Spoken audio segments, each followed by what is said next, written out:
की है आरती, पापियों को पाप से है तारती।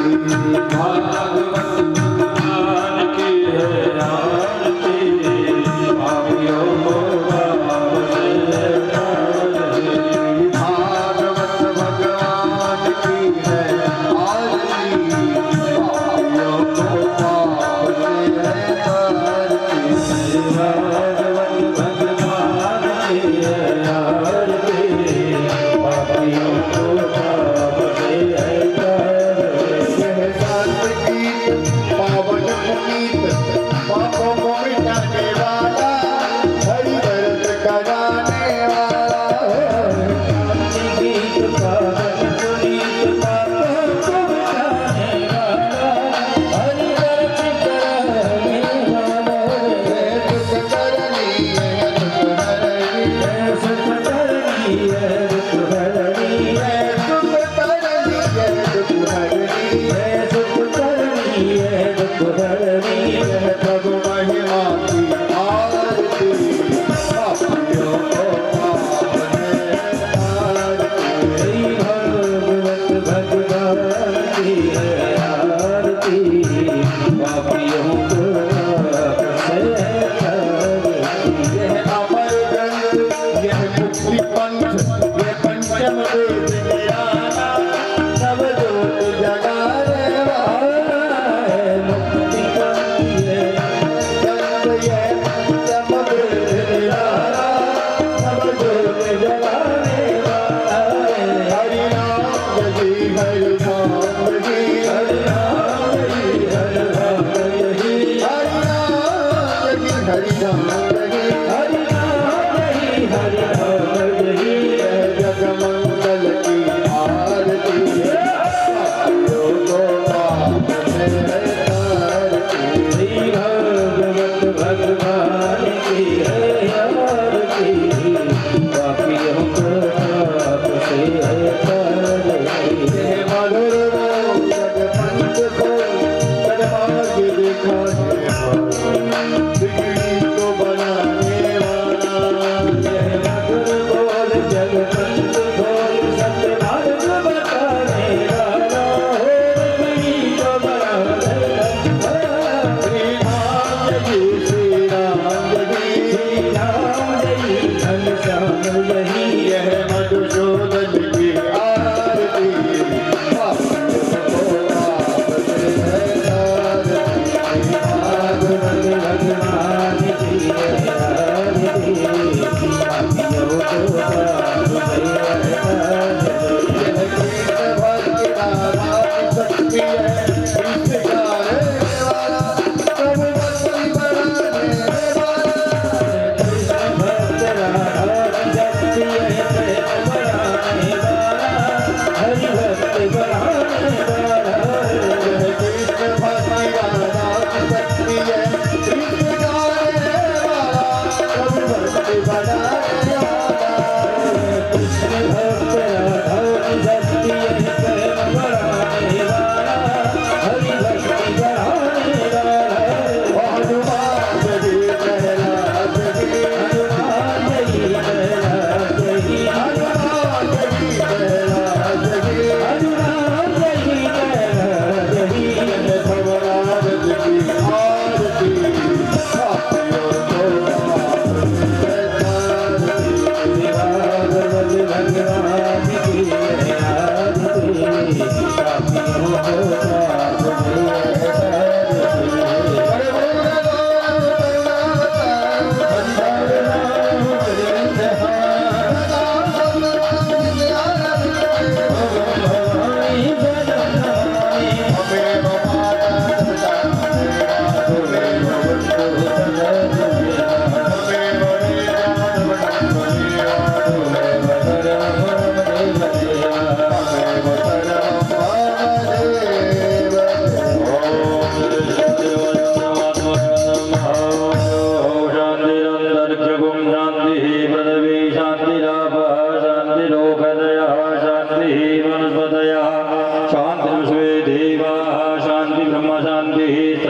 शांति शांतिरेव शांति सामा शांतिरेव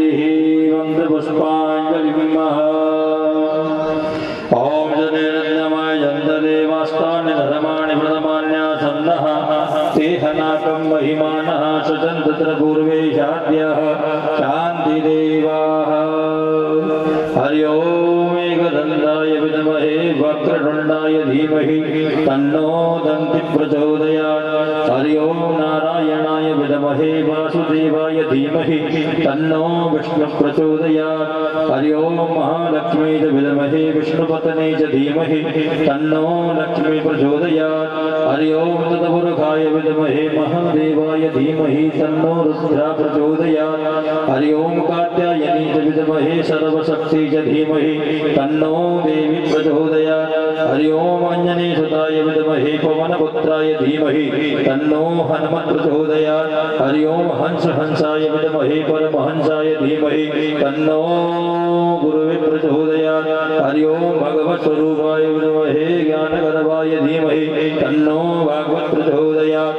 सेवन्ति कामकुलचम्पकपाटलाब्जे पुण्यागजादिकदवीलरसालपुष्पे बिल्वप्रवाल तुलसीदलमञ्जरीभिः त्वं पूजयामि जगदीश्वर मे प्रसीद। नानासुगन्धपुष्पाणि यथा कालोद्भवानि च पुष्पाञ्जलिर्मया दत्ता ग्रहाणां परमेश्वर। सुमन सुगन्धित सुमनयुत सुमन सुगन्धि महाज पुष्पांजलि अर्पण करूं मेरे नाथ करो स्वीकार। सांगय परिवार ससुराय ससंगा सेवानाय मंत्र महामंत्र पुष्पांजलि में समर्पयामि। बोल भागवत भगवान की जय, हनुमान जी महाराज की जय, सद्गुरु महाराज नमः पार्वती पते। हर हर हर महादेव। शंभु चरण कमलेभ्यो नमः। श्रीमते रामानुजाय नमः। लक्ष्मीनाथ समारम्भां नाथया मुनिमध्यमाम् अस्मदाचार्यपर्यन्तां वन्दे गुरुपरम्पराम्। गुरुर्ब्रह्मा गुरुर्विष्णु गुरुर्देवो महेश्वरा। गुरुः साक्षात् परब्रह्म तस्मै श्रीगुरुवे नमः। नारायणं नमस्कृत्य नरं चैव नरोत्तमं देवीं सरस्वतीं व्यासं ततो जयमुदीरये। राधा भक्तिर्हरिर्ज्ञानं ताभ्यां याचि समन्विता। तां श्रीं भागवतीं गाथां वन्दे युगलरूपिणीं। रामं रामानुजं वन्दे भरतं भरतानुजं। सुग्रीवं वायुसूनं च प्रणमामि पुनः पुनः। व्यासं वसिष्ठेनपितारं शक्ते पौत्रमिकल्मषं। पाराशरात्मजं वन्दे सुखतातितपोनिधिम्।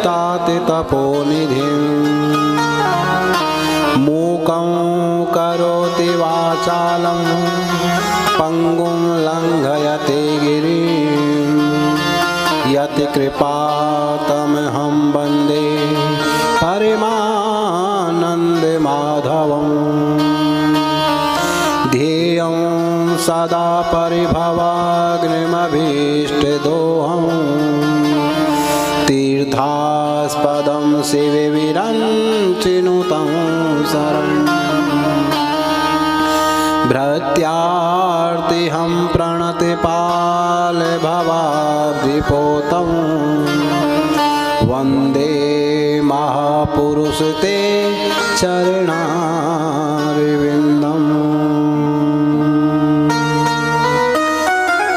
जय जय श्री राधारमण जय जय नवल किशोर। जय गोपी चित चोर प्रभु जय जय माँ माखन चोर। बोलिए बाल कृष्ण भगवान की जय। भागवत भगवान की जय। श्री वेद व्यास जी महाराज की जय। श्री सुखदेव जी महाराज की जय। सद्गुरुदेव भगवान की जय। वीर बजरंग बली की जय। स्थान देवताओं की ग्राम देवताओं की जय। द्वारिकाधीश की जय। जय जय श्री राम। राधे।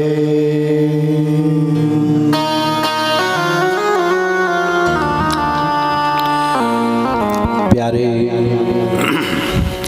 भगवत कथा के प्रेमियों, कल कथा श्रवण से पूर्व आपने भगवान नाम संकीर्तन किया, भगवान नाम महिमा में जाना कि उस परम पिता परमात्मा का नाम संकीर्तन करने से इस जीव के सारे पापों का नाश हो जाता है। केवल पापों का नाश ही नहीं, उस परमात्मा का नाम संकीर्तन करने से भूत प्रेत आदि व्याधि इन सब का भी नाश हो जाता है। लिखा है कि आधयो व्याधयो यस्य स्मरणा नाम कीर्तनात् तदेव विलयम यान्ति तम अनंतम नमाम्यहम्।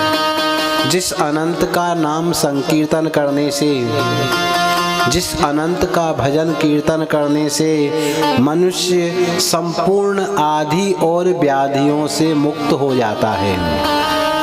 आदि किसे कहते हैं, ध्यान देंगे। आदि कहते हैं मानसिक चिंताओं को, और आज इस कलिकाल में मानसिक चिंताओं से सभी ग्रस्त है। कोई भी बचा नहीं है, किसी न किसी की प्रकार की टेंशन से वो युक्त है, घिरा हुआ है। इसलिए अगर मानसिक चिंताओं से छुटकारा चाहते हो, व्याधियों से छुटकारा चाहते हो, तो आपको उस परमपिता परमात्मा का नाम संकीर्तन करना ही होगा। तो आइए कथा श्रवण से पूर्व बड़े प्रेम से 2 मिनट भगवान नाम संकीर्तन करें और कथा में प्रवेश करें। एक नजर कृपा की कर दो लाडली श्री राधे। एक नजर कृपा की कर दो श्री राधे। श्री राधे ओ श्री राधे श्री राधे श्री राधे श्री राधे श्री राधे श्री राधे। एक नजर कृपा की कर दो लाडली श्री राधे।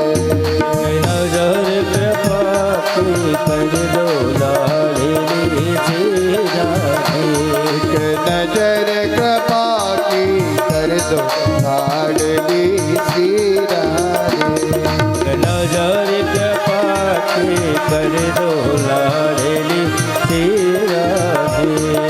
श्री राधे श्री राधे श्री राधे श्री राधे श्री राधे श्री राधे श्री राधे श्री राधे।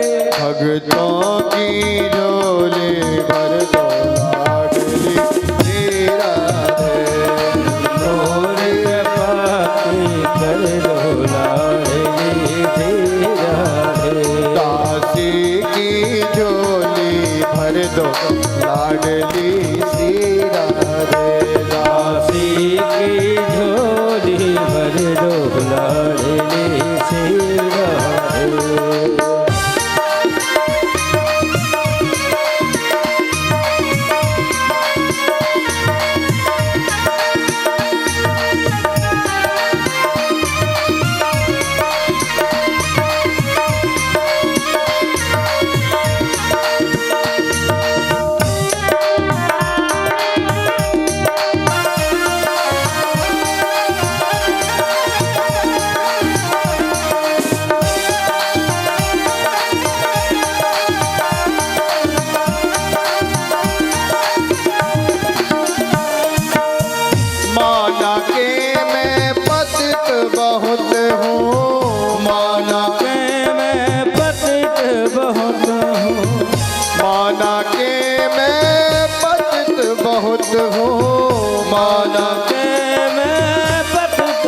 बहुत हूँ, पतित बहुत हूँ मैं, पतित बहुत हूँ। बहुत हूँ मैं, पतित बहुत हूँ। पतितों की झोली भर दो लाडली श्री राधे। घोर कृपा की कर दो लाडली श्री राधे। बोलो श्री राधे, श्री राधे। श्री राधे, श्री राधे। पतितों की झोली भर दो लाडली श्री राधे। भक्तों की झोली भर दो लाडली श्री राधे।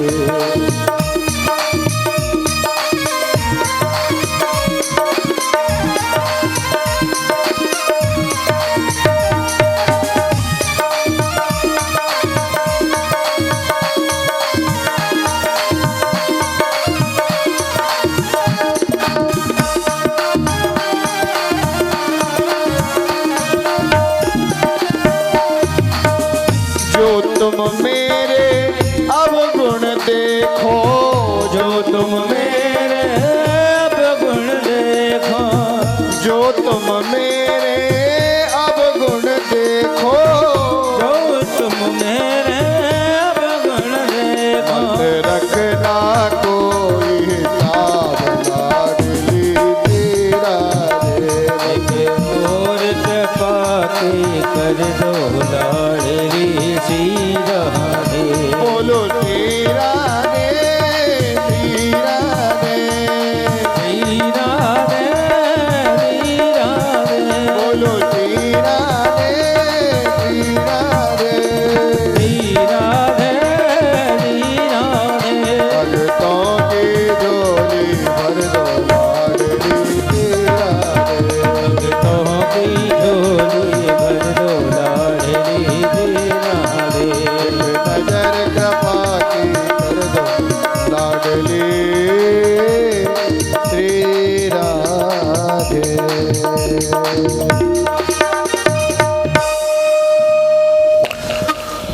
परम कृपालु परम पिता परमात्मा नंद नंदन ब्रजजन वंदन भक्त उर्चंदन गोपति गोपीपति गोलोकपति जगतपति परम ब्रह्म परम परमात्मा श्री बालकृष्ण प्रभु की वांगमयी प्रतिमूर्ति श्रीमद् भागवत महापुराण को आइए हम सब मिल करके वंदन करते हैं। भगवत कथा के प्रेमियों, कल द्वितीय दिवस के मंगलमय अवसर में,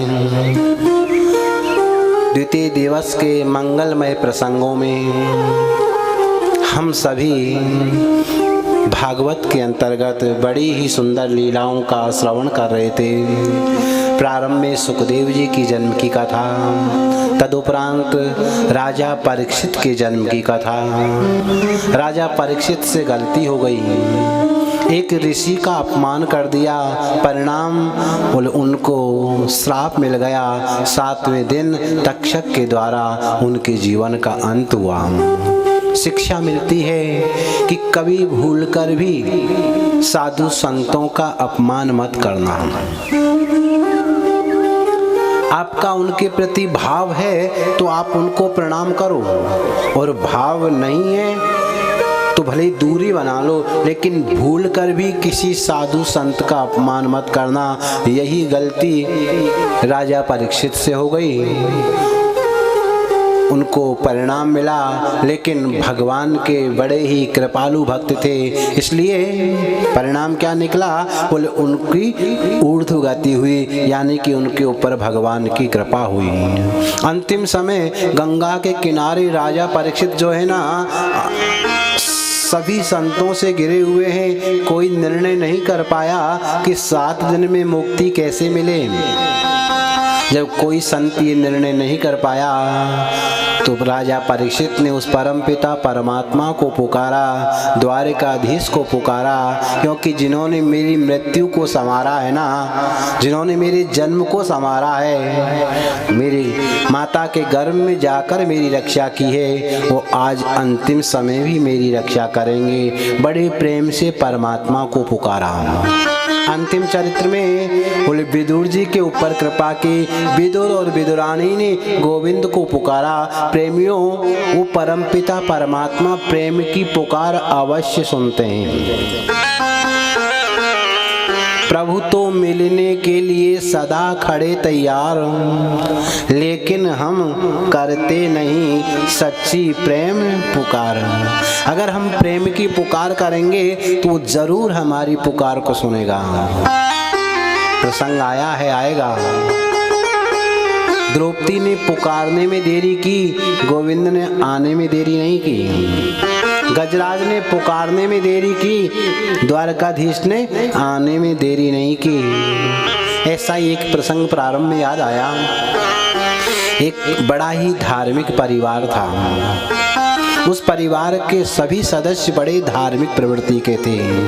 उसी परिवार में एक नास्तिक प्रवृत्ति का बालक हो गया। परिवार वालों ने खूब समझाया कि थोड़ा पूजा पाठ किया कर, भजन किया कर, लेकिन वो बिल्कुल नहीं मानता। परिवार वालों ने खूब समझाया, नहीं माना। क्या किया उस परिवार का सदस्य, उसे काम तो देना ही पड़ेगा। तो परिवार के सदस्यों ने उसे एक दवा की दुकान खुलवा दी, मेडिकल की दुकान खुलवा दी। दुकान शुरू हो गई, लेकिन उसकी दादी ने कहा वो भले ही तू नास्तिक है, कोई फर्क नहीं पड़ता, लेकिन हमारी इच्छा है क्या, बोले तुझे दुकान पर बोले बांके बिहारी की एक फोटो लगानी पड़ेगी। वो मना करता है, लेकिन दादी ने कहा नहीं नहीं, ये मेरी इच्छा है, तू धूप दीप दे करना या ना करना, तू इसके भोग लगाना, पूजा करना या ना करना, लेकिन दुकान पर ये तो होनी चाहिए। कोई बात नहीं, दादी की खुशी के लिए उसने वो बांके बिहारी की तस्वीर दुकान में लगवा ली। समय बीतता रहा, दुकान चलती रही। एक दिन की बात कि उस शहर में बड़ी जोर की बरसात होने लगी। पूरे शहर में पानी ही पानी हो गया, जिधर देखो उधर पानी पानी, पूरा बाजार बंद हो गया। केवल वही दुकान पर बैठा हुआ था, अपने साथियों को बुला लिया, दुकान की आधी शटर बंद कर दी और अंदर वो अपने साथियों के साथ ताश खेल रहा था। पानी खत्म होगा तो घर जाऊंगा, कोई आने वाला तो है नहीं। समय का चक्र देखिए, बोले उसी शहर में एक कोई विधवा माता थी। उसका एक 10-11 वर्ष का बालक था और ठीक उसी समय बरसात हो रही थी, पूरे शहर में पानी पानी था। उस विधवा माँ को बहुत जोर से बुखार आ गई। घर में उसकी देखभाल करने वाला कोई नहीं था, केवल एक वो 10-11 वर्ष का बालक था। बालक छटपटाने लगा कि मेरी माँ बीमार हो गई। हाथ लगाता है, शरीर बहुत गर्म हो रहा है, कभी ठंडा कपड़ा, कभी घर में जो दवाएं होती है उन सब से इलाज किया, लेकिन बुखार ठीक नहीं हुआ। बालक छटपटाने लगा, उसकी माँ की आवाज बंद होने लगी। वो तिलमिला गया, रोता हुआ घर में देखा केवल 10 रुपए थे। उन 10 रुपए को लेकर बरसात में भीगता हुआ, पानी से निकलता हुआ वो बाजार में जाता है। सारी दुकानें बंद थी। वही एक दुकान जिसमें वो नास्तिक अपने साथियों के साथ ताश खेल रहा था, केवल वही दुकान खुली थी। उसने शटर को खटखटाया, आवाज लगाई, अंदर से कहा बोले आ जाओ। वो अंदर घुसा, रोने लगा वो बालक। कहा क्या बात है? बोले मेरी माँ को बहुत जोर से बुखार आ रही है, मेरे पास ज्यादा पैसे भी नहीं है, केवल 10 रुपए हैं, क्या दवाई मिल जाएगी? वो चारों जो थे ना अंदर, वो ताश खेलने में व्यस्त हो रहे थे। उन्होंने 10 रुपए लिया और ना कुछ देखा ना भाला। एक जो दवाएं रखी रहती है ना, उसमें से एक सिरप उठाई और उस बालक को दे दी, जाके अपनी माँ को पिला देना। बालक चल लेता है वहां से। थोड़ी देर के बाद उन चारों सदस्यों का खेल खत्म हुआ। परिणाम क्या निकला? बोले जैसे ही उसने विचार खेल खत्म हुआ, ताशों का खेल खत्म होने के बाद जैसे ही उसने देखा कि मैंने उस बालक को कौन सी दवा दी है, उसे ध्यान आया मैंने तो बहुत गलत, मैंने तो उसे बुखार की जगह बोले जहर की दवा दे दी, बोले जहर वाली सिरप दे दी। अब क्या होगा? तो आज तक उसने गोविंद को, भगवान को कभी नहीं माना।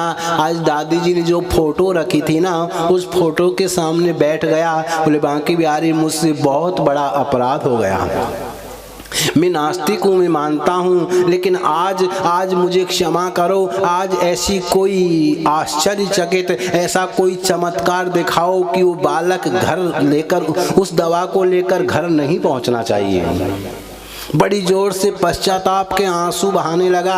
वो कहता है गोविंद प्रतिज्ञा करता हूँ आज के बाद बोले इतना आस्तिक बन जाऊंगा कि कभी आपको छोड़ूंगा ही नहीं। बोले आज मेरे ऊपर कृपा करो। जब पश्चाताप के आंसू बहुत देर तक उसने बहाया, बांके बिहारी की उस चित्रपट के सामने रोने लगा। गोविंद को दया आ गई, बड़े दयालु है ना।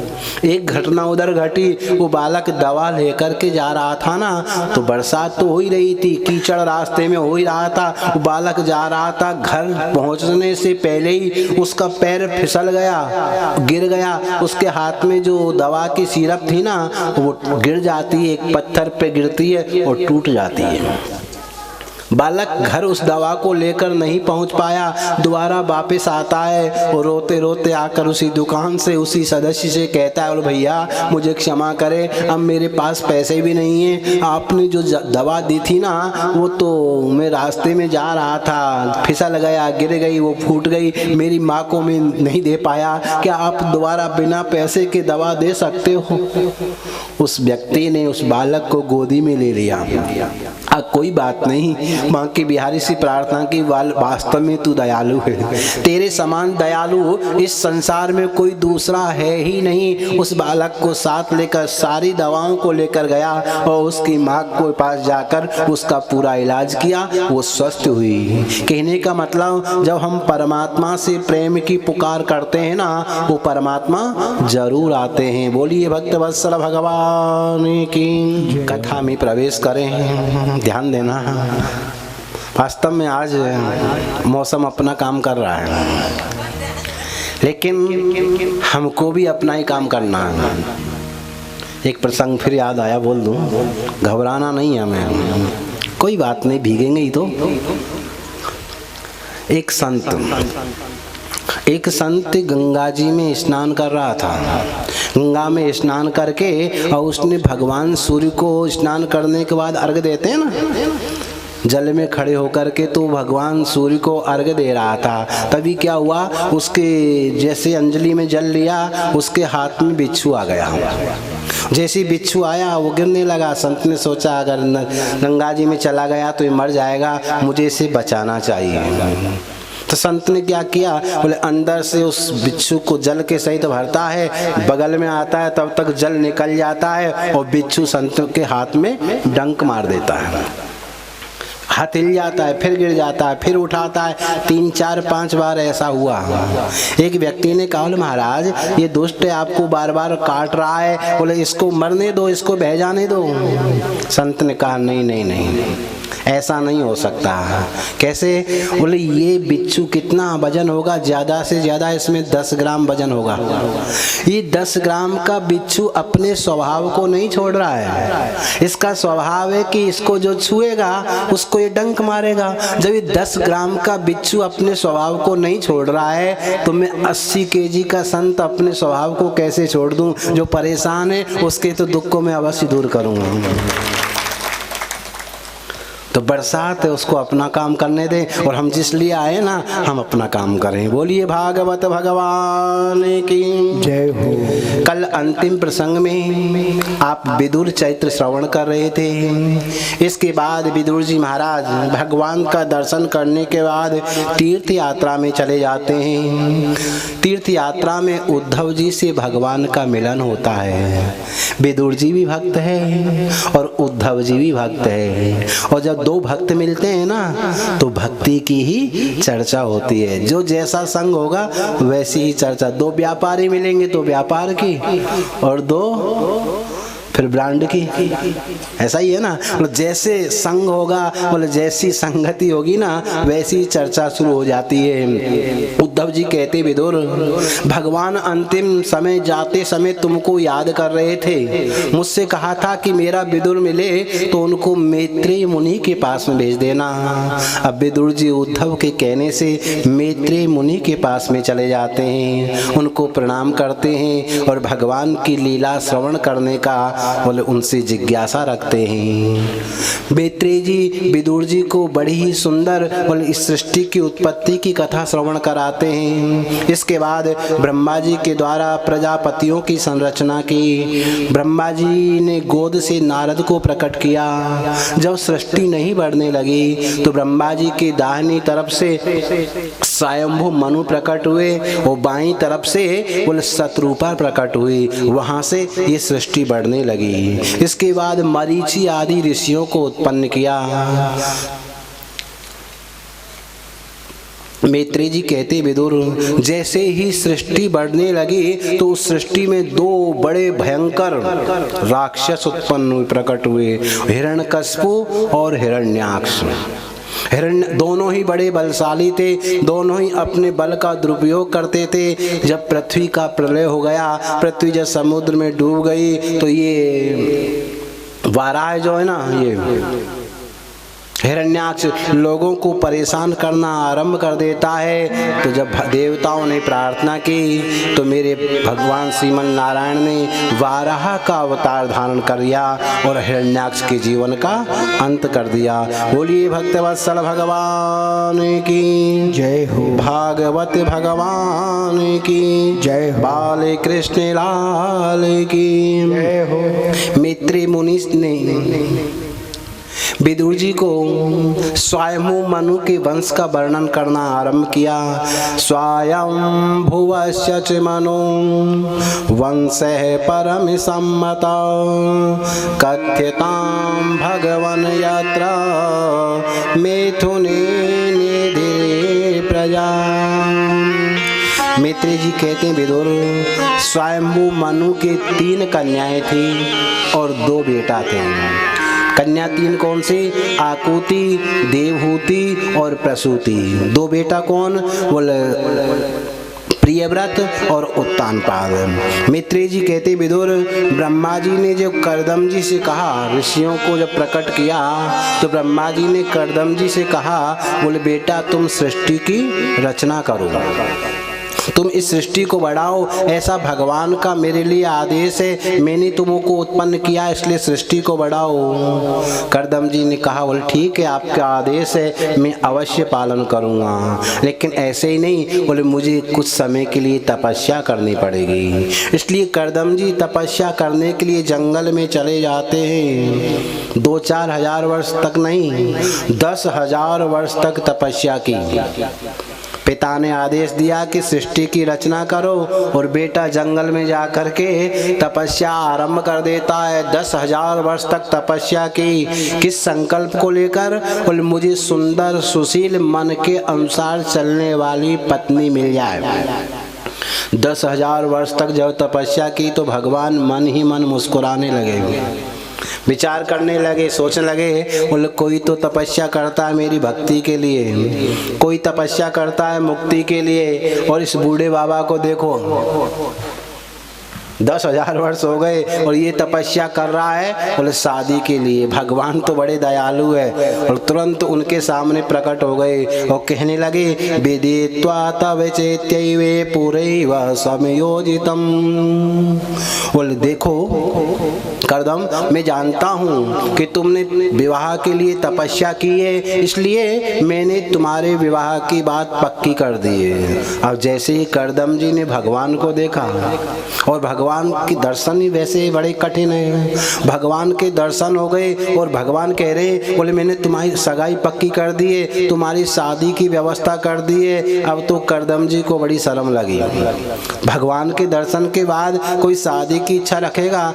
करदम जी कहते, बोले प्रभु वैसे तो शादी की इच्छा तो थी, लेकिन अब आपके दर्शन के बाद बिल्कुल भी मन विवाह के लिए नहीं हो रहा है। भगवान हंसने लगे, कहने लगे, कहीं ऐसा तो नहीं कि मन मन भावे मुंह डेलावे, अंदर इच्छा हो और ऊपर से मना कर रहे हो। और नहीं भगवान थी तो सही, लेकिन अब आपके दर्शन के बाद बिल्कुल कोई इच्छा नहीं है। भगवान कहते देख लो, तुमने विवाह का संकल्प लेकर के तपस्या आरंभ की, इसलिए मैंने तो तुम्हारी सगाई भी पक्की कर दी है। अगर तुमने विवाह नहीं किया तो मेरी बात पिट जाएगी, मेरी बात पिट जाएगी। विचौलिया तो यही कहते हैं ना, मेरी बात पिट जाएगी। करदम जी ने कहा, बोले तुम चाहते हो मेरा विवाह हो? बोले बिल्कुल चाहता हूँ। बोले ठीक है, अगर आपकी इच्छा है कि मेरा विवाह हो तो मेरी एक प्रतिज्ञा है। क्या? बोले विवाह के बाद में पुत्र आदि में मन फंस जाता है, इसलिए आप मेरे घर पुत्र बन कर के आओ तो मैं विवाह कर सकता हूँ। कैसा फंसाया!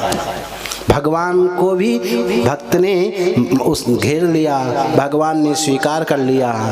भगवान अंतर ध्यान हो गए, भगवान चले जाते हैं। करदम ऋषि शांत बैठे हुए हैं। तुरंत भगवत प्रेरणा से स्वयंभू मनु अपनी पुत्री देवहूति को लेकर, साथ में उनकी पत्नी शत्रुपा भी थी, तुरंत करदम जी के आश्रम पर आ जाते हैं। करदम जी कुटिया के बाहर आसन लगाकर भगवान का भजन करने बैठे हुए थे। जैसे स्वयंभू मनु गए, उन्होंने खड़ा होकर उनका स्वागत किया। जब थोड़ी देर हुई तो करदम जी अंदर कुटिया में जाते हैं। 3 आसन निकाल करके लाते हैं, एक ससुर जी के लिए, एक होने वाली सास के लिए और एक होने वाली पत्नी के लिए। 3 आसन बिछाए, बोले आप अपने अपने आसनों पर बैठो तो सही। स्वयंभू मनु बैठ जाते हैं, उनकी पत्नी शत्रुपा भी बैठ जाती है, लेकिन देवहूति ने मन में विचार किया, बोले मैं इनके दिए हुए आसन पर कैसे बैठूं? ध्यान देना, विचार करने लगी। बोले इनके दिए हुए आसन पर अगर बैठती हूँ, थोड़ी देर में मेरे पति होने वाले हैं, और पति के दिए हुए आसन पर बैठती हूँ तो अपराध है, अगर नहीं बैठती हूँ तो अपमान है। बड़ी बुद्धिमानी का परिचय दिया। बैठती हूँ तो अपराध है, नहीं बैठती हूँ तो आसन का अपमान है। देवहूति ने दाहिने हाथ से उस आसन को स्वीकार किया और आसन के नीचे बैठ गई। बोले आपके आस भाव क्या है? आपके दिए हुए आसन को मैं स्वीकार करती हूँ, लेकिन बैठने की धृष्टता बिल्कुल नहीं करूँगी। और तो जैसे ही करदम ऋषि ने अपनी होने वाली पत्नी में ये सद्गुण देके तुरंत विचार कर लिया, बोले अब तो होगी सो देखी जाएगी, इसे से विवाह करना है। कहते हैं ना, न गृहम गृह मित्याउ गृहिणी गृह मुच्यते। घर को घर नहीं कहते, गृहिणी ही घर है। अगर गृहिणी लक्ष्मी जैसी है, आपके घर को स्वर्ग बना देगी, और धुंधली जैसी है तो नरक बना देगी। करदम जी को देख करके स्वयंभू मनु ने कहा, बोले मैं अपनी पुत्री का विवाह आपके साथ करना चाहता हूँ, क्या आज्ञा है? करदम जी ने कहा ठीक है, मैं विवाह कर सकता हूँ, लेकिन एक शर्त है। करदम जी ने अपनी शर्त रख दी। कौन सी? बोले एक पुत्र होते ही मैं घर छोड़कर जंगल में चला जाऊंगा। अभी सगाई भी पक्की नहीं हुई, अभी सगाई की बात भी पूरी नहीं हुई, और दामाद जी बोले संन्यास लेने की बात कर रहे हैं। स्वयंभू मनु ने अपनी पुत्री देवहूति की तरफ देखा, देवहूति ने स्वीकार कर लिया। भगवद आज्ञा शिरोधार्य करके बड़ी सुंदर पद्धति से स्वयंभू मनु ने अपनी पुत्री देवहूति का विवाह करदम ऋषि के साथ में कर दिया। करदम जी की एक छोटी सी कुटिया थी 8x8 की। माता देवहूति ने उस कुटिया को देखा, करदम जी को प्रणाम किया और कहा, बोले पतिदेव आपके कोई सामान आमान दिखाई नहीं दे रहा है। करदम जी ने कहा कौन सा सामान? बोले भोजन बनाने के लिए बर्तन वगैरह, आटा दाल चावल। करदम जी ने कहा देवी ये कोई चक्कर नहीं है, इन इन सब के झंझट में मन नहीं पड़ता। मेरे कुटिया में तो 3 ही सामान है, सोटा, लोटा और लंगोटा। कभी फल में देवहूति ने स्वीकार कर लिया। एक और दृश्य देवहूति ने देखा। क्या? वो 8x8 फुट की झोपड़ी थी ना, उस झोपड़ी में चूहों के कई बिल थे। देवहूति ने करदम जी से पूछा, बोले पतिदेव ये क्या है? बोले बेचारे चूहे भी इसे अपना ही मानते हैं, ये भी बड़े परिवार सहित इसमें रहते हैं। ऊपर देखा, बोले 8x8 फुट की झोपड़ी में बोले कई घोंसले लगे हुए थे पक्षियों के। बोले पतिदेव ये क्या है? बोले ये सब भी इसे अपना ही मानते हैं।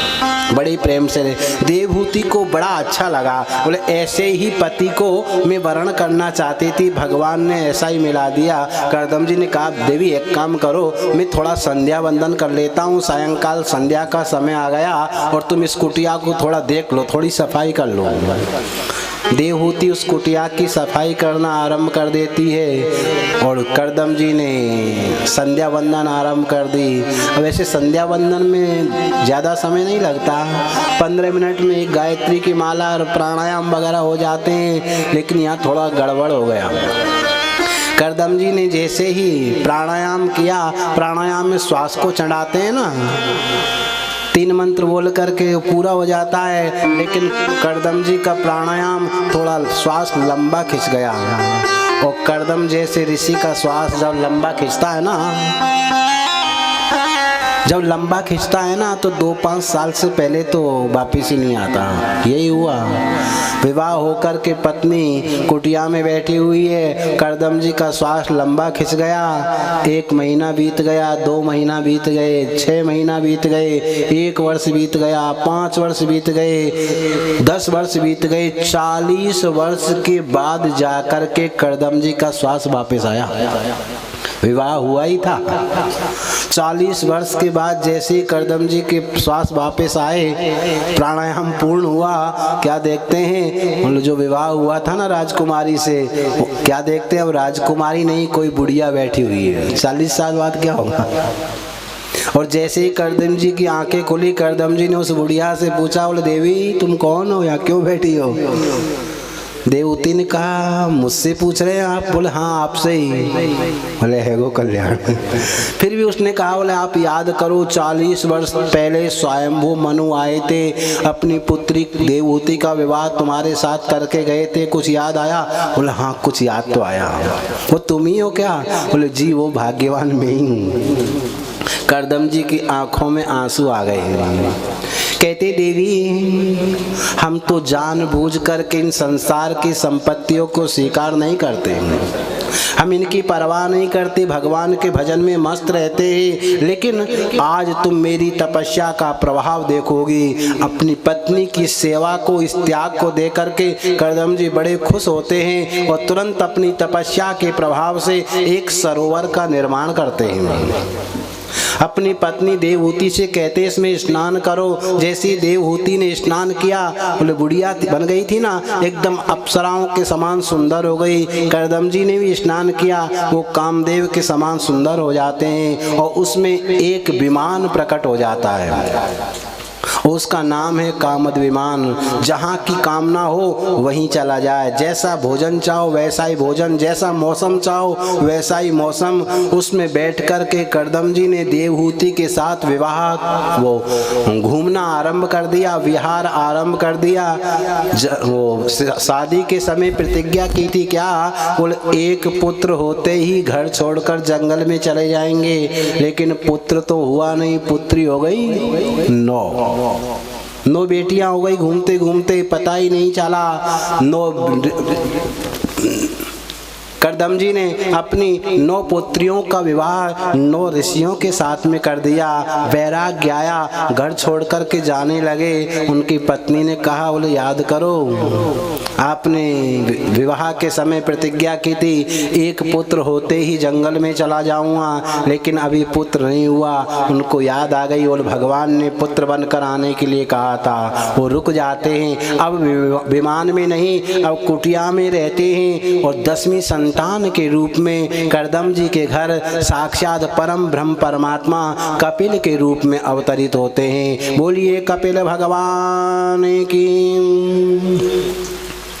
करदम जी ने कपिल का स्वागत किया, उनको प्रणाम किया और कहा भगवान अब मुझे आदेश दीजिए, अब यही झांकी बोला जंगल में जाने के बाद ये मुझे याद रहेगा।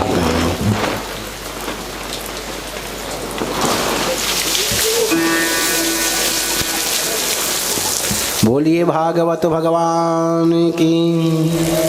ये असली परीक्षा होगी हमारी 2 दिन की, आज और कल।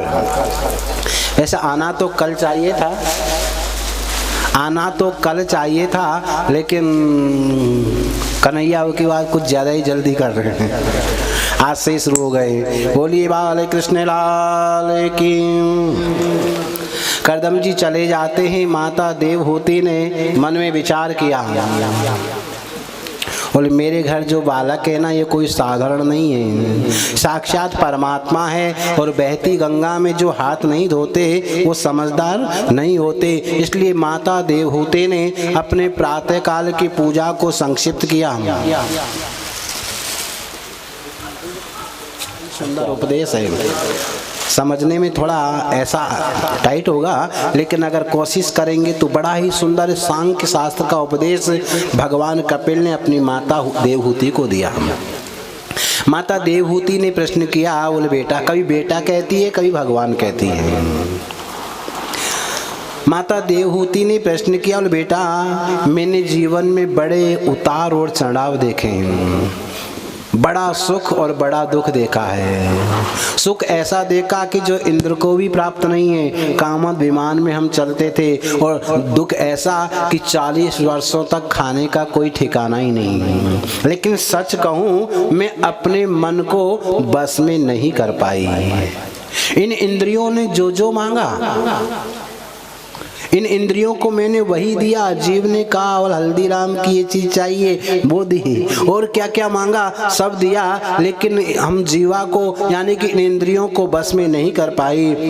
बेटा तुम ही बताओ कि इन इंद्रियों को बस में कैसे करें। ध्यान दें, ये हमारा सबका प्रश्न है। पहले बोले इन इंद्रियों पर नियंत्रण करें। जीवा कहती है कि सुंदर रसमलाई खिलाओ, रसमलाई की जगह से नमक खिलाओ, अपने आप लाइन पे आएगी। आज रसमलाई खिलाई, कल कुछ और मांगेगी, परसों कुछ और मांगेगी, इसलिए इसे दंडित करो। दूसरी बात, अगर हम इसको नहीं रोक पाते हैं तो इनका मुख मोड़ना है। इंद्रिया कहती है बोले आज तो मुझे रसगुल्ला खाने हैं, खिलाओ कोई बात नहीं, लेकिन उस रसगुल्ला राजभोग जो भी आप मंगा रहे हो या बना रहे हो ना, उसे भगवान के भोग लगा करके इसे खिलाओ।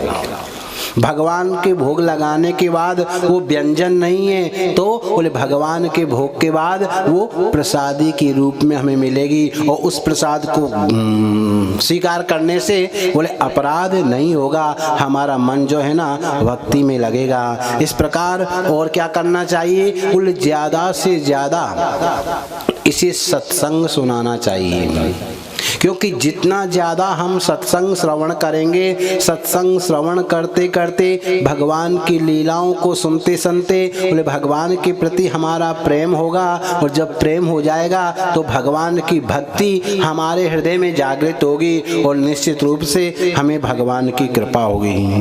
माता देवहूति ने पूछा, बोले बेटा भक्तों के भी कई लक्षण होते हैं, उत्तम कोटि का भक्त, मध्यम कोटि का भक्त और अधम कोटि का भक्त। इन तीनों भक्तों के लक्षण क्या है, आप मुझे स्पष्ट करके बताएं। माता देवहूति कहती है, वो माता देवहूति के प्रश्न को सुनकर भगवान कपिल कहते, माँ उत्तम कोटि का भक्त वही है जो चींटी से लेकर हाथी पर्यंत सब में भगवान का दर्शन करता है। जो मंदिर में तो भगवान का दर्शन करता है और बाहर दीन दुखी को सताता है, वो मेरा उच्च कोटि का भक्त नहीं हो सकता। जो चींटी में भी भगवान है, मंदिर में भी वही भगवान है, और दीन दुखियों में भी वही भगवान है, ऐसा विचार करके जीवन जीता है ना, वही उत्तम कोटि का भक्त है। उत्तम कोटि का एक भक्त जिसका वर्णन हम बार बार सुनते हैं, नामदेव जी महाराज। नामदेव जी बड़े उच्च कोटि के ब्राह्मण। एक बार क्या है, ज्यादा ही भूख लगती ना, टिक्कड़ बनाते थे, भगवान का भोग लगाते और पा लिया, कई दिन की छुट्टी हो गई। नामदेव जी एक बार टिक्कड़ बना रहे थे, भगवान का भोग लगाएंगे पाएंगे। भगवान ने परीक्षा लेना चाहा, टिक्कड़ बना रहे थे, एक एक रख रहे थे, घी लगा नहीं पाए। एक कुत्ता आया और कुत्ता उन टिक्कड़ों को लेकर के भागने लगा। जैसे ही कुत्ता भागने लगा, नामदेव जी ने देखा, दुखी नहीं हुए, और घी का कटोरा उठाया और कुत्ता के पीछे दौड़ने लगे। अरे विट्ठल जी, अरे विट्ठल जी, तुम तो रूखी रोटी खा रहे हो, थोड़ा घी तो लगाने दो, अरे घी लगा लेने दो, बाद में खा लेना। तो कुत्ते से भगवान प्रकट हो गए। भगवान ने कहा, इस रूप में पहचान लिया? बोले ऐसा कौन सा रूप नहीं है, कैसा कौन सा रूप है जिसमें आप नहीं है? बोले जो सब में भगवान का दर्शन करता है वही उच्च कोटि का भक्त है। माता देवहूति बड़ी आनंदित हुई और कहती है, भगवान आप मुझे ये बताइए, आप पहले पंचम स्कंद में वर्णन किया कि नरक कितने प्रकार के होते हैं, कैसे कैसे जीव उनमें जाता है, इसलिए आप ये बताइए कि जीव संसार में कैसे आता है और जो संसार छोड़ कर के चला जाता है तो फिर इसका क्या होता है। अगर ये सब वर्णन करोगे मुझे अच्छा लगेगा। श्री सुखदेव जी कहते हैं, कपिल भगवान कहते हैं, माता जी हमारा ये शरीर जो है ना, जो हमारे पास ये शरीर है, ये है पांच भौतिक शरीर। ये सबका अपने हाथ से 3.5 हाथ का होता है लगभग। इसे हम पांच भौतिक शरीर कहते हैं। और इस शरीर की जब अंत होता है, ये शरीर जब नष्ट होता है तो इसमें से जो निकल कर के जाता है वो होता है सूक्ष्म शरीर, और उसका प्रमाण बोले अंगुष्ठ मात्र है। बिल्कुल यही आकार रहता है लेकिन स्वरूप छोटा होता है, उसे हम सूक्ष्म शरीर कहते हैं। ये पांच भौतिक शरीर है, इसमें से जो निकल कर के जाता है वो सूक्ष्म शरीर है। और उस सूक्ष्म शरीर से 2 शरीर हमें मिलते हैं। अगर हमने धर्म के कार्य किए हैं, भगवत भक्ति की है, तो सूक्ष्म शरीर से हमें दिव्य शरीर मिलता है और दिव्य शरीर के द्वारा हम भगवत धाम में चले जाते हैं। अगर हमने पाप किए हैं, बुरे कर्म किए हैं, तो उस सूक्ष्म शरीर से हमें यातना शरीर की प्राप्ति होती है और यातना शरीर को प्राप्त करके हम नरकों में जाते हैं और जितने हमारे पाप है उसके अनुसार हमें दंड मिलता है और दंडों को भोग करके पुनः इस संसार में हम दोबारा जन्म लेते हैं। जैसे कर्म होते हैं उसी के अनुसार हमारा जन्म होता है। माता देवहूति कहती है, बोले इसे यातना शरीर क्यों कहते हैं? भगवान कहते, माँ बोले यातना शरीर इसलिए कहते हैं कि इतने खतरनाक दंड इसको मिलते हैं लेकिन ये मरता नहीं। जब तक इसका वो समय लिखा है उतने समय तक ये भोगता रहता है, समय पूर्ण होता है पुनः संसार में आता है और आकर के ये दोबारा जन्म लेता है। माता देवहूति ने पूछा, बोले दोबारा कैसे जन्म लेता है? बोले सबसे पहले ये एक किसी अन्न के दाने में प्रवेश करता है। ये जीव संसार में आता है ना, किसी अन्न के दाने में प्रवेश करता है, अन्न के द्वारा पिता के अंदर प्रवेश करता है, पिता के द्वारा मातृगर्भ में प्रवेश करता है और धीरे धीरे ये मातृगर्भ में बड़ा होता रहता है। माता देवहूति ने कहा, बोले कोई बात नहीं, इसने नरक में बड़े कष्ट भोगे हैं, अब तो माँ के शरीर में रह करके ये बड़ा सुख पाता होगा, बड़े आनंद से रहता होगा। भगवान कहते हैं, माँ गर्भवास समम दुखम न भूतो न भविष्यति। गर्भ में जितना कष्ट इस जीव को होता है ना, ऐसा न तो कभी पहले हुआ और न होगा। कैसे कष्ट होता है? माता देवहूति ने कहा, बड़े आराम से रहता होगा। बोले नहीं माँ, इसका जो मातृगर्भ के अंदर का जो समय है ना वो बहुत कष्ट में व्यतीत होता है। बोले माँ के शरीर में कोई ज़्यादा परकोटा नहीं, बोले एक झिल्ली में लिपटा हुआ रहता है। कभी कभी माँ चटपटी वस्तु का सेवन करती है तो कष्ट होता है, और किसी किसी माताओं को ठंडियों में आइसक्रीम का शौक होता है तो वो तो बेचारे को कष्ट होता है। हकीकत है। बेचारा वो कष्ट में अपना जीवन जीता रहता है, किसी को बता नहीं सकता, तड़पता रहता है, बिलखता रहता है, छटपटाता रहता है और धीरे धीरे उस मातृ गर्भ में वो बड़ा होता रहता है।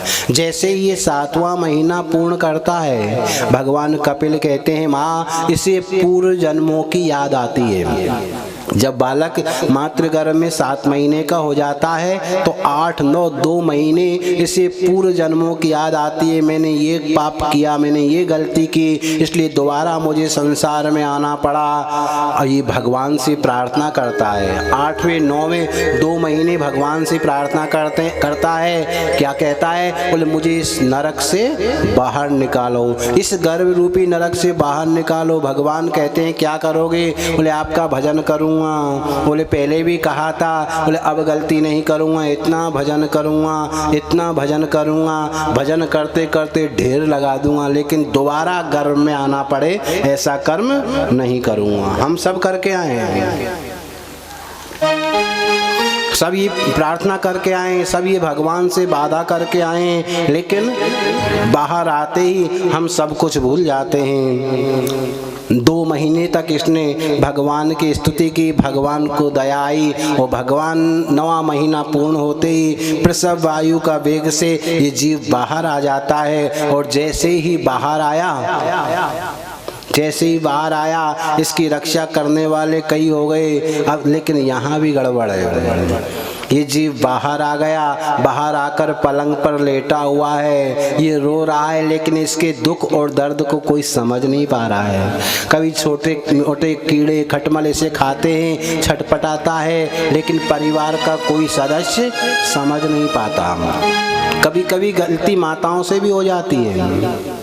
क्या? बोले पहले तो माँ अपना दूध पिलाती थी तो पता रहता था कि ये कितना पेट इसका भरा है या नहीं है, क्योंकि माँ अपना दूध पिलाती है। लेकिन आजकल तो बोतल का दूध चलने लग गया तो किसी को पता ही नहीं कि कितना पिया है। उसकी माताजी ने दूध पिला दिया, माताजी कार्य करने के लिए लग गई। सास आई, बालक को रोता हुआ देखा, सोच रही है, विचार कर रही है, बोले बालक भूखा है, जबकि उसने ज़्यादा दूध पी लिया इसलिए उसका पेट दर्द हो रहा है। लेकिन उसकी दादी आई और दादी ने फिर बोतल दूध भरा, फिर पिला दिया। थोड़ी देर के बाद और पेट में दर्द बढ़ा और रोने लगा, तो उसकी बुआ जी आई, बुआ जी ने फिर बोतल भरी, फिर पिला दी। ऐसा हो जाता है,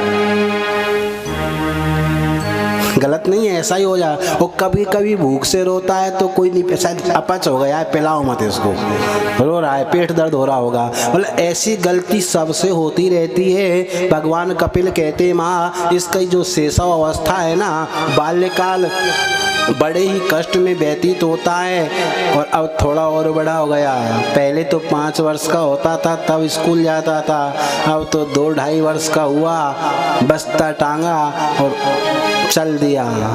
मात पिता बालक ही बुलावे, उदर भरे सोई धर्म सिखावे। यही सबके साथ हो रहा है। अब जैसे ही स्कूल में गया तो इंग्लिश मीडियम में एडमिट भर्ती कराया।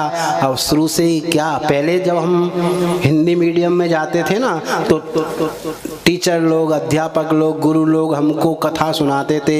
एक दशरथ नाम का राजा था, उनके 4 बेटा थे, राम लक्ष्मण भरत शत्रुघ्न। वो अपने पिता की आज्ञा को सिरोधार्य करके वन में गए। मतलब ऐसी कथा सुनाते थे तो भगवान के प्रति उन बच्चों का प्रेम होता था। लेकिन आजकल स्कूल में जाते ही बोले CAT कैट, कैट माने DOG डॉग, डॉग माने RAT रेट, रेट माने। बचपन से ही बेचारे को चूहे, कुत्ते, बिल्ली बोले इन सब की शिक्षा मिलती है। फिर बड़े होने पर माताजी कहती है, उनके बाबा कहते बोला हमारा बच्चा बड़ा नास्तिक है, ये भगवान की कोई पूजा स्तुति नहीं करता। बोले आपने स्कूल ही ऐसा दिलवाया है। कुछ दिन तक पढ़ता रहा और पढ़ लिख करके जैसे ही वापस आया, माता पिता ने कृपा करके बोले उसका विवाह कर दिया। अब तो जो थोड़ी बहुत ममता की डोर बची थी वो श्रीमती जी को सौंप दी। अब तो उसके वृद्ध माता पिता भी उनसे दूर होने लगे। माता पिता पुत्रों से बात करने के लिए तरसते हैं कि बेटा नौकरी करके आएगा तो थोड़ी देर के लिए मुझसे बात करेगा, लेकिन बेटा सुबह निकल जाता है, शाम को आता है 9-10 बजे, तुरंत अटैची लेकर अपने ऑफिस से आया ना, देवी जी के रूम में पहुंच गया, वहीं पे भोजन आ गया, वहीं पे सो गया, वहीं से चल दिए। माता पिता तरसते हैं कि बेटा हमारे पास थोड़ी देर बैठे, लेकिन ऐसा असंभव होता है। भगवान कपिल कहते हैं माँ ये संसार बड़ा ही स्वार्थी है। जो माता पिता जो है ना बालकों से आशा रखते हैं कि बेटा बड़ा होगा तो हमारी सेवा करेगा, लेकिन ऐसा बड़ा कठिन है। इस संसार जो है ना केवल स्वार्थ पर रखा हुआ है। ऐसी एक कथा मुझे याद आ रही है, पहले भी कहा था कि एक भगत जी थे, अपने मित्र के साथ वो बचपन में रहते थे। दोनों ही मित्र बड़े प्रेम से रहते थे। एक बोले भैया मैं तो जब पढ़ लिख गए, बड़े हो गए, जवान हो गए, तो एक बोला भैया मैं तो बाबा बनूंगा, मैं तो संत बनूंगा, ये संसार सब स्वार्थ से प्रेम करते हैं, मैं तो बाबा बनूंगा। दूसरा बोला तुझे बाबा बनना है तो बन जा, बोले मैं तो गृहस्थ बनूंगा, मैं तो विवाह करूंगा। एक ने विवाह कर लिया और एक बाबाजी हो गया। समय बीतता गया, जिसने विवाह किया ना, स्मेल दीपक की, जिसने विवाह किया ना उसने खूब पैसा कमाया, उसके 4 बेटा हो गए, चारों बेटों का उसने विवाह कर दिया।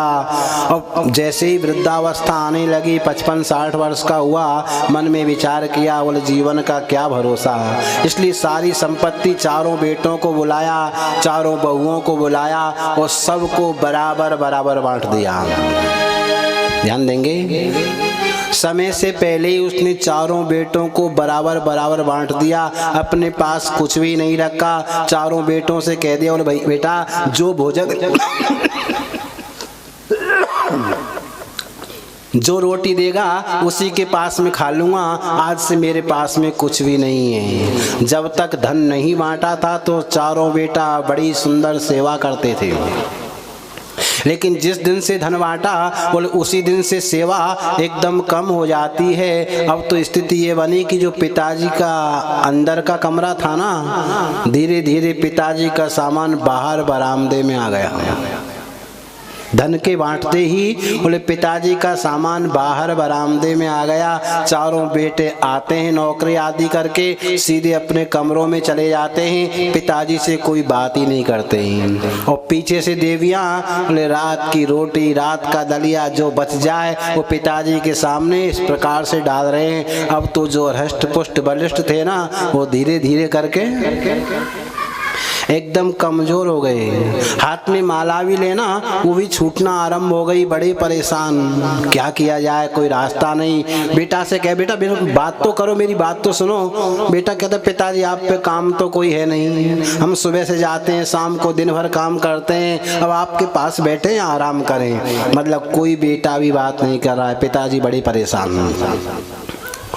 एक दिन बड़े दुखी हो गए, बोले कैसे जीवन का निर्वाह करूं। लकड़ी का सहारा लेकर के वो अपने बाजार में निकलते हैं, और जैसे ही बाजार में निकले तो उनको बचपन का दोस्त था ना जो बाबा बन गया था, वो उसे बाजार में मिल जाता है। दोनों मित्र मिलते हैं। वो बाबा ने कहा बोल भैया तुम तो बड़े हष्ट-पुष्ट थे, बड़े ताकतवर थे, ये सब क्या हो गया। पूरी कहानी सुनाई। बोले मैंने खूब पैसा कमाया, बड़ा सुंदर मकान है, 4 बेटा हुए, चारों का विवाह कर दिया और चारों को बराबर बराबर धन बांट दिया और कह दिया मेरे पास कुछ नहीं है। संत ने कहा यही तो गलती कर दी।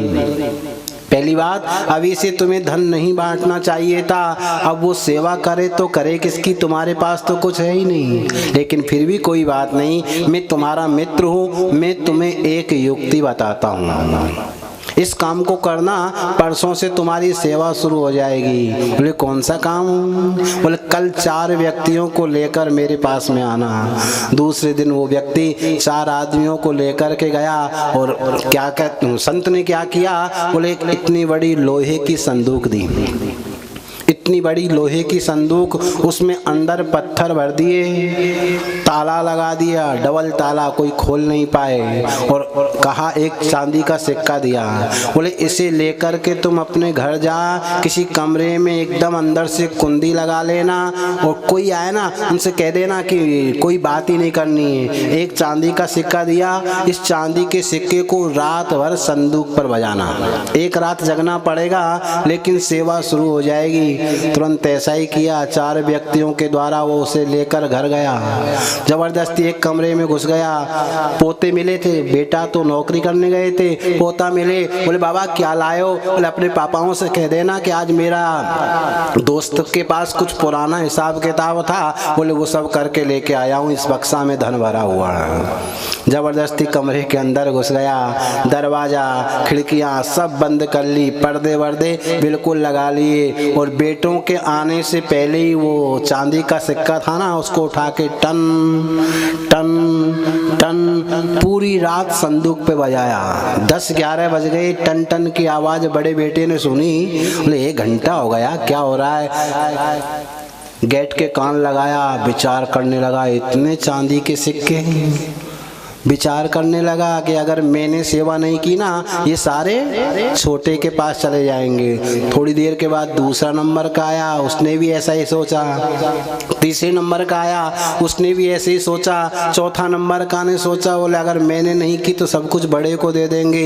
अब तो जैसे ही प्रातः काल हुआ, सर्दी के दिन थे, पिताजी टंकी के ठंडे पानी से नहाने लगे। रोज नहाते थे बेचारे, और जैसे ही स्नान करने लगे, किया नहीं लगे, बड़ा बेटा आया। बोले पिताजी क्या कर रहे हो आप? बोले बेटा स्नान कर रहा हूँ। बोले हम 4 बेटा, फिर भी आप ठंडे पानी से? 2 मिनट रुको। तुरंत देवी को आदेश दिया, गर्म पानी का ड्रम आ गया।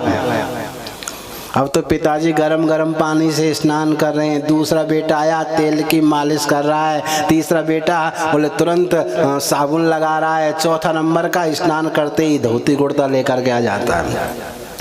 चारों बेटा सेवा करने लग गए, और जैसे ही स्नान किया, थोड़ी देर के बाद 2-4 माला करी, इतने में बड़ी बहू आई, एक सुंदर प्लेट हाथ में लगी है। क्या है? बादाम का हलवा। दूसरी कोई सूजी का हलवा, कोई क्या। और इस प्रकार बहुएं बड़ा सुंदर सुंदर व्यंजन खिलाने लगी। बेटा सेवा करने लगे, और थोड़ी दिन में पिताजी लाल हो गए। थोड़े दिन में जैसे पहले थे ना, ऐसे ही हो गए। लेकिन ध्यान रखना, ये सेवा पिताजी की हो रही है? बिल्कुल नहीं। जो अंदर बक्सा रखा है ना, उस बक्से की सेवा हो रही है। इसलिए भगवान कपिल कहते, माँ ये संसार बड़ा स्वार्थी है। सुर नर मुनि सब की यह रीति, स्वार्थ लाग करहि सब प्रीति। लेकिन धीरे धीरे समय बढ़ता जा रहा है, बुढ़ापा आता जा रहा है, लेकिन जो प्रतिज्ञा की थी कि खूब भजन करूँगा, उसका बोले अभी समय नहीं है। इसलिए ध्यान देना। पैसे अगर कमाएंगे तो काम चलेगा, ज़्यादा बड़ी बड़ी गाड़ी नहीं ले पाएंगे तो काम चलेगा, ज़्यादा कोठी बंगला नहीं बना पाएंगे तो भी काम चलेगा, लेकिन अगर भगवान का भजन नहीं किया तो काम बिल्कुल नहीं चलेगा। इसलिए किसी कवि ने लिखा है, कबहू कीनो ना भजनवा कैसे बीतेगी। पैसा कम कमाया तो कोई फर्क नहीं पड़ता, लेकिन अगर भजन नहीं किया तो काम बिल्कुल नहीं। कबहू कियो ना भजनवा कैसे बीतेगियो ना भजनवा कैसे बीतेगी, कैसे बीतेगी हो सखी कैसे बीतेगी। कबहू कियो ना भजनवा कैसे बीतेगी, कबहू कियो ना भजनवा कैसे बीतेगी।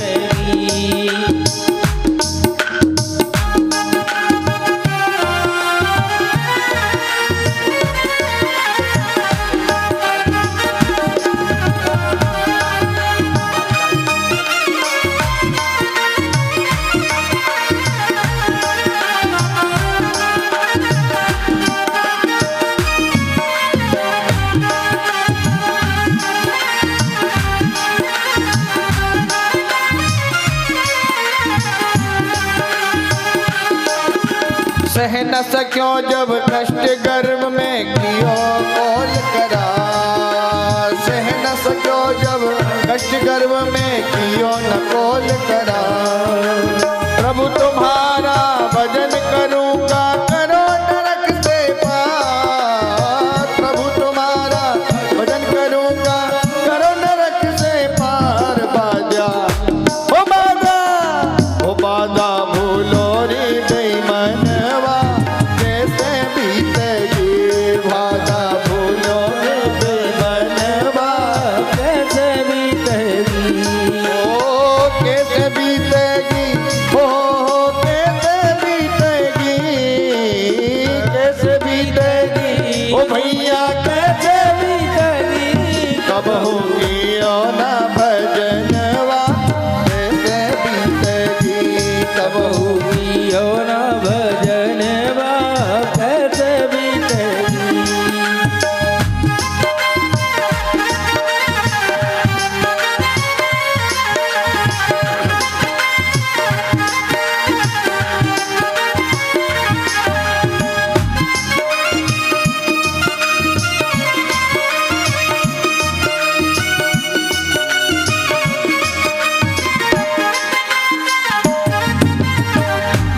हरि बोल।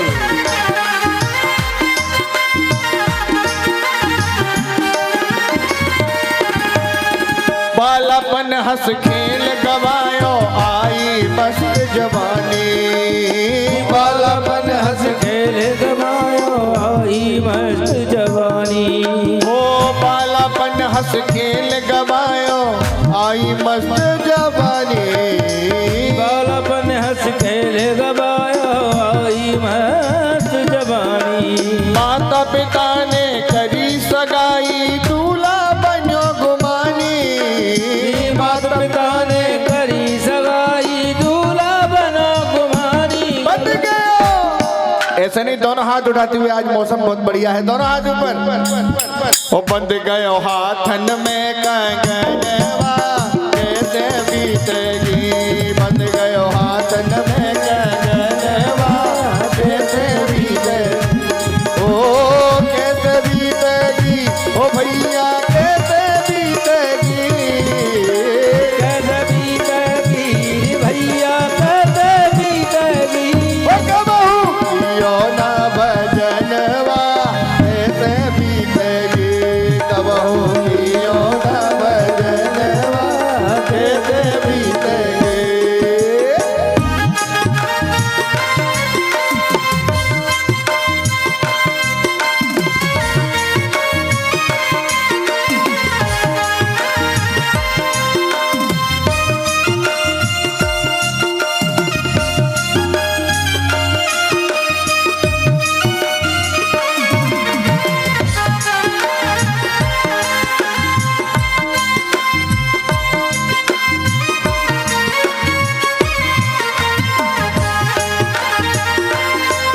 अरे धूमधाम से ब्याह रचाया पहर केसरी जामा।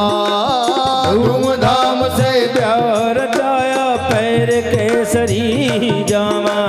धूमधाम से ब्याह रचाया पहर केसरी जामा। धूमधाम से प्यार रचाया पैर केसरी जामा। दुल्हन लेकर घर को आए खत्म हुआ सब ड्रामा। दुल्हन लेकर घर को आया खत्म हुआ सब ड्रामा। बन गए ओ बन गए सजनी के सजनवा कैसे बीतेगी। बन गए सजनी के सजनवा कैसे बीतेगी। ओ कैसे बीतेगी। ओ भैया कैसे बीतेगी। कैसे बीतेगी मेरे भैया कैसे बीतेगी। ओ कबहू कियो ना भजनवा कैसे बीतेगी। कबहू पियो न भजनवा कैसे बीतेगी।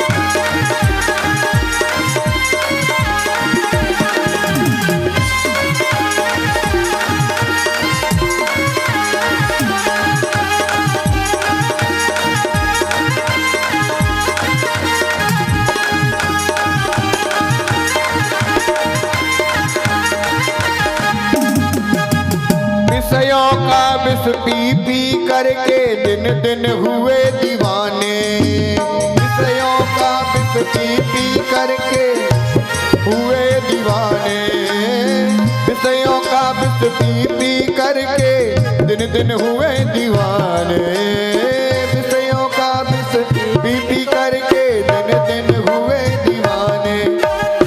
बालक थे फिर बाप कहाए, बाबा लगे कहाने, बालक थे फिर बाप कहाए, बाबा आयो वो आए गया तो पहलवा देते बीतेगी, आ गया तो पहलवा देते कैसे बीतेगी, ओ भैया कैसे बीतेगी, कैसे बीतेगी मेरे भैया कैसे बीतेगी, जियो ना भजनवा कैसे बीतेगी, कब होगी यो ना भजनवा कैसे बीतेगी, कब होगी